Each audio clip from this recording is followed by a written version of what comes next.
आज 12 सप्टेंबर 2025 आज माझ्या मुलाचा शेवटचा वाढदिवस होता. त्या निमित्ताने आम्ही नवजीवन निवासी अपंग शाळा इथे अन्नदान केले. अन्नदान म्हणजेच आम्ही त्यांना किराणा मालाच्या वगैरे थोड्याफार वस्तू भरून दिल्या आणि खाऊ वाटप केले. मित्रांनो, हा असा आम्ही अन्नदान वर्षातून 5 वेळा करतो.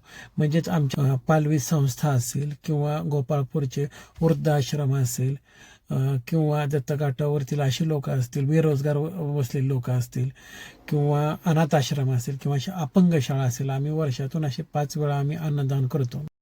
राहुल मोरे यांच्या वाढदिवसाचं औचित्य साधून या दिव्यांग बांधवासमेत वाढदिवस साजरा करण्याचं आयोजन केलेलं आहे. त्यानिमित्त त्यांनी शाळेला लागणारं धान्य असेल, रेशन असेल आणि खाऊ वाटप अशा प्रकारचं साहित्य या शाळेसाठी त्यांनी मदत केलेली आहे. तसं पाहिलं तर आज आपण बघतो आहोत की वाढदिवसाचं प्रस्त खूपच वाढलेलं असलं तरी मी इतर वया ठिकाणी पैसा आज या तसं पाहिलं तर हा खरोखरच तो उपक्रम आहे समाजासाठी की आपण काहीतरी आपल्या आनंदामध्ये दुसऱ्याचाही आनंद द्विगुणित करण्याचं कार्य.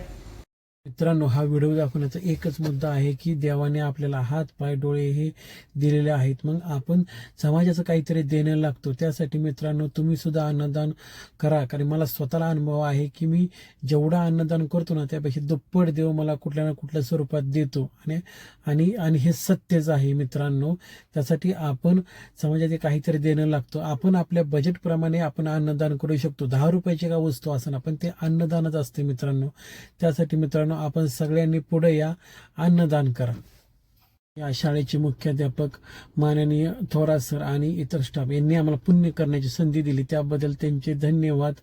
इथून पुढे तुम्हाला कुठलीही मदत लागली तरी तुम्ही आमच्याशी संपर्क साधा आणि असंच प्रेम राहू द्या. धन्यवाद.